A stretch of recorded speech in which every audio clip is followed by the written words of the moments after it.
बघूया बातम्यांचा वेगवान आढावा।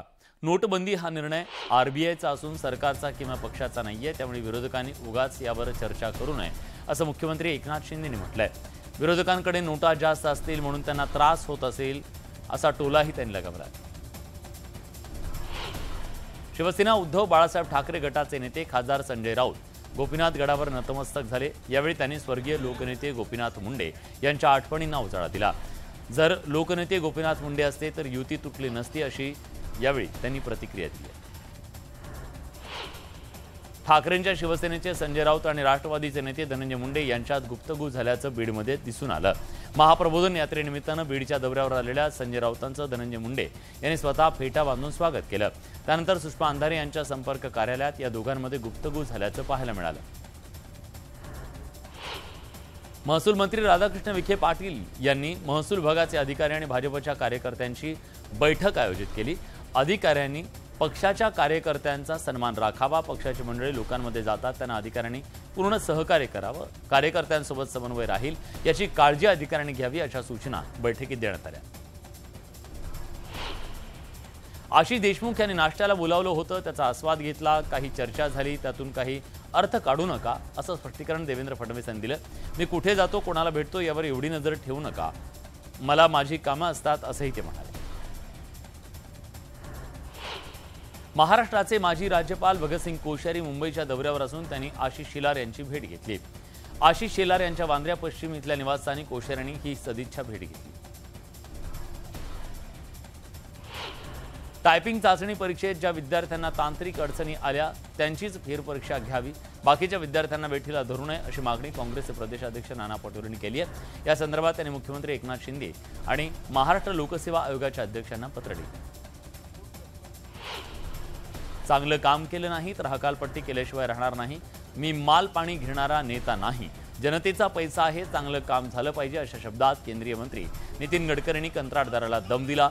नांदेड जिल्ह्यातल्या माहूर इथं आयोजित स्कायवॉक कामाच्या भूमिपूजन कार्यक्रमात गडकरी बोलत होते।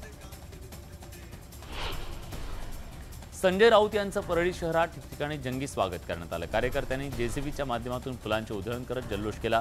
हे माझं स्वागत नसून उद्धव साहेबांचं स्वागत आहे अशी प्रतिक्रिया राऊतांनी दिली। उद्धव ठाकरेंची अवस्था घरात नाही दाणा पण मला हवलदार म्हणा अशी झाल्याची टीका शिवसेना प्रवक्ता ज्योती वाघमारेंनी केली आहे। कर्नाटकमध्ये पार पडलेल्या शपथविधीला उद्धव ठाकरेंना आमंत्रण दिलं नव्हतं, यावरून त्यांनी ही टीका केली। भाजपसोबत 2019ला युती केली होती तेव्हा भाजपाने 164 आणि शिवसेनेने 122 जागा लढल्या होत्या। आता तुम्हाला फक्त 96 जागा मिळणार आहेत, 96 पैकी 20 तरी जागा निवडून येतील का असा सवाल नितेश राणेंनी संजय राऊतांना विचारलाय। दोन समाजामध्ये तेढ निर्माण करण्याचा प्रयत्न सुरू आहे, अशा शक्तींना राज्य सरकार संरक्षण देत असल्याची शंका विरोधी पक्षनेते अंबादास दानवे यांनी व्यक्त केली आहे। दंगलग्रस्त भागाची पाहणी केल्यानंतर दानवेंनी ही प्रतिक्रिया दिली। जलजीवन मिशन अंतर्गत हिंगणा तालुक्यात 40,000 घरात नळ कनेक्शन देण्याचं काम, शेतकरी मजूर यांच्या आयुष्यात बदल घडवून देशाची अर्थव्यवस्था विकसित होत असल्याचं मत उपमुख्यमंत्री देवेंद्र फडणवीस यांनी व्यक्त केले। समीर वानखेडेंची चौकशी अजून अपूर्ण असल्यानं उद्या पुन्हा चौकशी होण्याची शक्यता आहे। वानखेडेंनी दिलेल्या उत्तरांची सीबीआयच्या टीमकडून पडताळणी होणार असून 22 मे रोजी सीबीआय आपला अहवाल उच्च न्यायालयात सादर करणार आहे। एटीएस मधील महाराष्ट्रामधल्या 3 वर्षाचा कार्यकाळ पूर्ण केल्यानंतर दया नायक मुंबई क्राईम ब्रँचमध्ये नव्या पदावर रुजू झाले। ते गुन्हे शाखेच्या युनिट 9 मध्ये पदावर रुजू झाले। 2021 मध्ये अँटेलिया मनसुख हिरेन प्रकरणानंतर त्यांची बदली एटीएस मधून गोंदिया इथं करण्यात आली होती। बदलीच्या आदेशाला नायक यांनी मॅटमध्ये आव्हान दिलं होतं।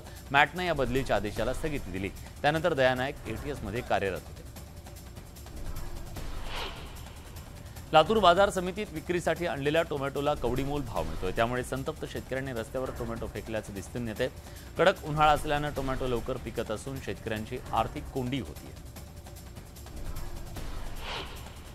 चांदवड बाजार समितीत कांद्याच्या भावात मोठी घसरण झाली आहे, त्यामुळे संतप्त शेतकऱ्यांनी मुंबई आग्रा महामार्गावर कांदे ओतून रस्ता रोको केला।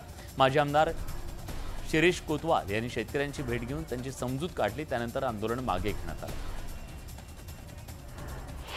वाशिम कृषी उत्पन्न बाजार समितीमध्ये हळदीला भाव मिळत नसल्यानं बाजार समिती बंद पाडून शेतकऱ्यांनी रास्ता रोको केला।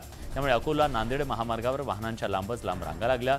जोपर्यंत योग्य दर मिळत नाही तोपर्यंत मागे हटणार नसल्याचा इशारा शेतकऱ्यांनी दिला।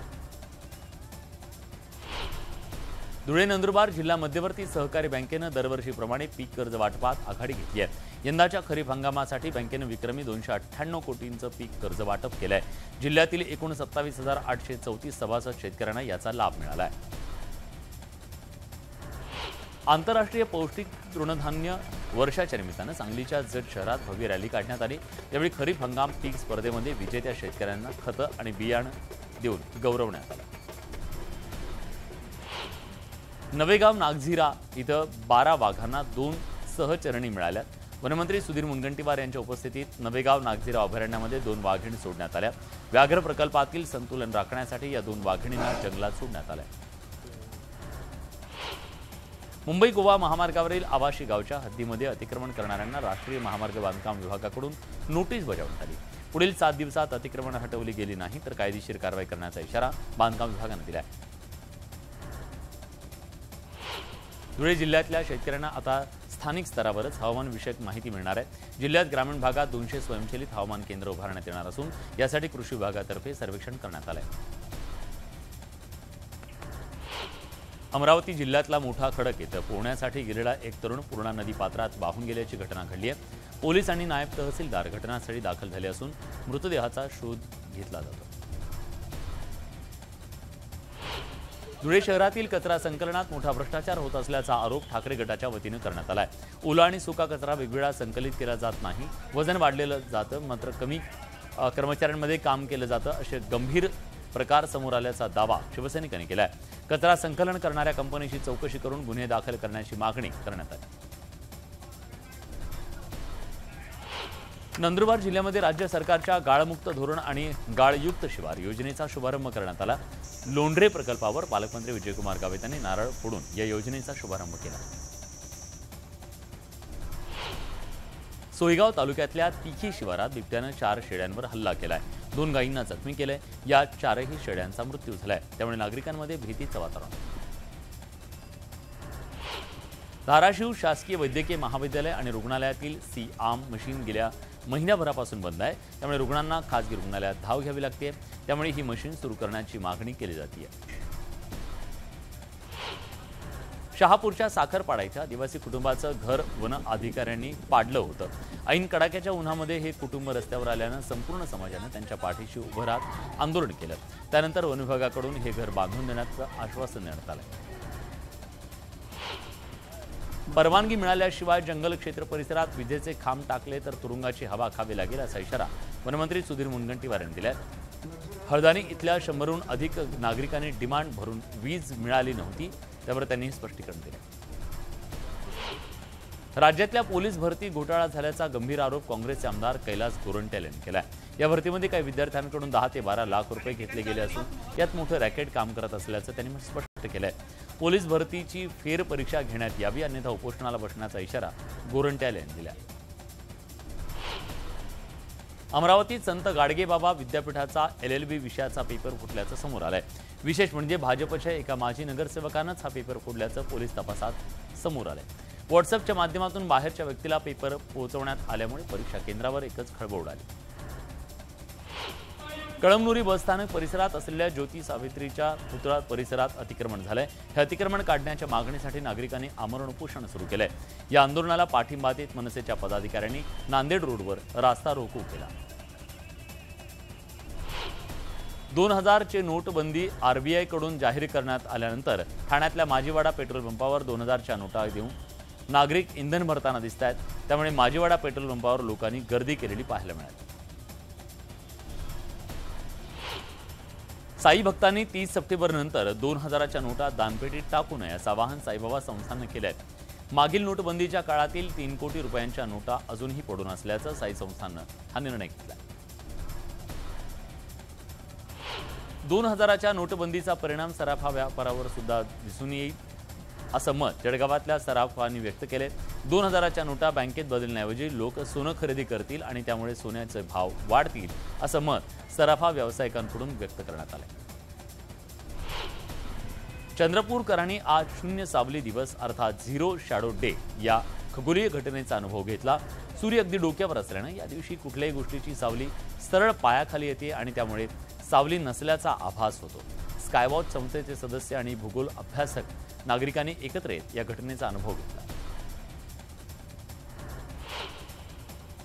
सांगलीमधल्या ट्रक टर्मिनल पार्किंग बाबत न्यूज 18 लोकमतनं बातमी दाखवल्यानंतर राज्य सरकार खडबडून जागं झालंय। राज्य उत्पादन शुल्क मंत्री शंभूराज देसाई यांनी याबद्दल गंभीर दखल घेत जिल्हा प्रशासनाला तातडीनं टर्मिनल उभारण्याचा प्रस्ताव तयार करण्याच्या सूचना दिल्या। वाढत्या तापमानाचा फटका पोल्ट्री व्यवसायाला बसताना दिसतोय। उष्माघातानं कोंबड्यांच्या मृत्यूचं प्रमाण वाढलं असून अंडी उत्पादनात सुद्धा घट झाली आहे। छत्रपती संभाजीनगरचं तापमान 42 अंशांवर पोहोचल्यानं पोल्ट्री व्यावसायिकांच्या चिंतेत वाढ झाली आहे। चंद्रपूरच्या ब्रह्मपुरी शहरात अचानकपणे शेकडो डुकरं मृत्युमुखी पडत आहेत। त्यामुळे परिसरात दुर्गंधी पसरतीये। नागरिकांच्या आरोग्याचा प्रश्न निर्माण झालाय। या प्रकरणी नागरिकांनी वारंवार तक्रार केल्यानंतर मृतदेहांचे नमुने तपासणीसाठी पाठवले गेले। गेल्या काही दिवसांपासून मनमाड शहरात अघोषित लोडशेडिंग सुरू आहे। रोज तासनतास वीज पुरवठा खंडित होतोय। संध्याकाळी आणि रात्री होणाऱ्या लोडशेडिंगमुळे शहरात अंधाराचं साम्राज्य आहे। गृहिणींना मेणबत्तीच्या उजेडात स्वयंपाक करावा लागतोय। याविरोधात ठाकरेंच्या शिवसेनेनं आंदोलन केलं, मात्र तरीही लोडशेडिंग सुरू असून महावितरण दखल कधी घेणार असा सवाल विचारला जातोय। छोटा पुढारी म्हणून ओळख असणाऱ्या घनश्याम दराडेनं आमदार शहाजी बापू पाटील यांची भेट घेतली। मुसंडी या चित्रपटाच्या प्रमोशनसाठी त्यानं ही भेट घेतली असून आमदार शहाजी बापूंनी काय झाडे काय डोंगर या स्टाईलमध्ये घनश्यामला शुभेच्छा दिल्या। चाळीसगावच्या बलराम व्यायाम शाळेत भरवण्यात आलेल्या कुस्त्यांच्या दंगलीत पुणे इथल्या मल्ल गणेश जगतापनं पहिलं बक्षीस पटकावलंय। 1,51,000चं बक्षीस देऊन गणेशला सन्मानित करण्यात आलं। या दंगलीमध्ये देशभरातील कुस्तीपटूंनी सहभाग नोंदवला। शेगाव बाळापूर रोडवर खासगी ट्रॅव्हल चालकानं एसटी वाहकाला मारहाण केल्याचा प्रकार समोर आलाय। गाडी रस्त्यात थांबवून केलेल्या या मारहाणीचा व्हिडिओ व्हायरल होतोय। गुन्हा दाखल करण्याची प्रक्रिया सुरू आहे। पिंपरी चिंचवड महानगरपालिकेच्या अतिक्रमण विरोधी कारवाई पथकातील पोलीस कर्मचाऱ्यांनी एका फळ विक्रेत्या महिलेला मारहाण केल्याचा व्हिडिओ समोर आलाय। यामध्ये ही महिला जखमी झाली असून शहरातील बड्या अतिक्रमणांवर कारवाई का होत नाही असा सवाल त्या महिलेने उपस्थित केला। छत्रपती संभाजीनगरमध्ये वाहतूक पोलिसांची दादागिरी पाहायला मिळाली। क्रांती चौकात एका दुचाकी वाहन धारकाला वाहतूक पोलिसांनी लाथाबुक्क्यांनी मारहाण केल्याचा व्हिडिओ समोर आला।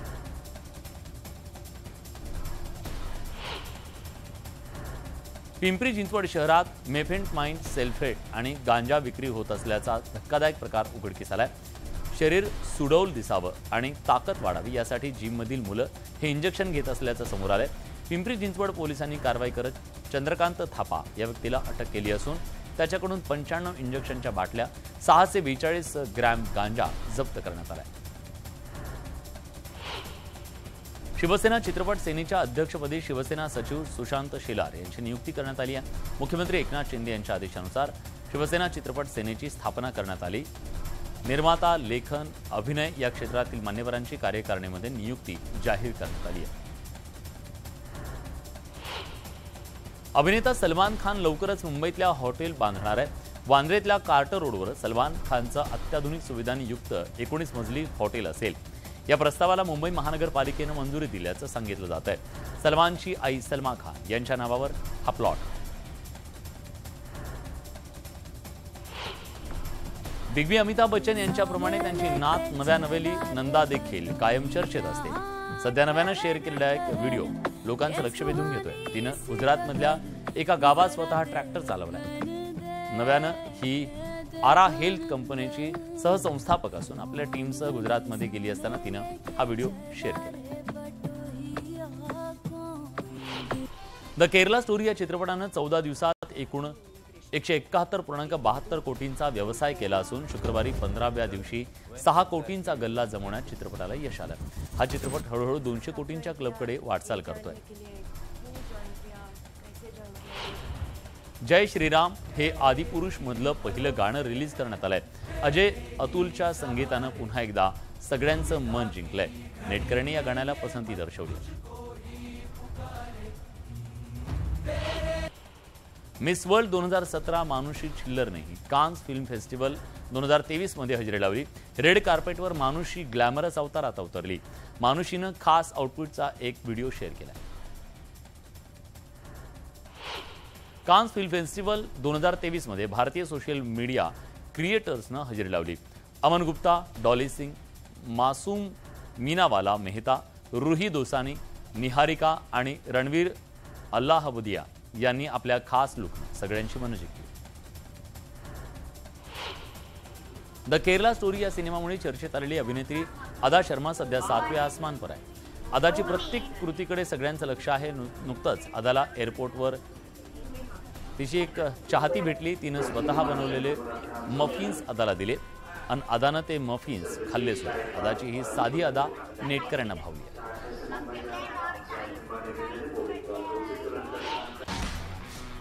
रवी तेजाच्या टायगर नागेश्वर राव सिनेमाच्या हिंदी आवृत्तीसाठी अभिनेता जॉन अब्राहमने आपला आवाज दिलाय.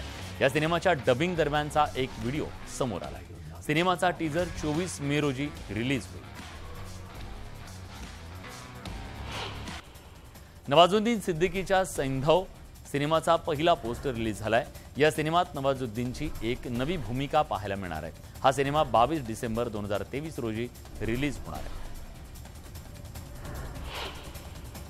या सगळ्या बातम्यांसोबत बुलेटिनमध्ये आपण इथेच थांबतोय. ताज्या घडामोडींसाठी बघत रहा न्यूज 18 लोकमत.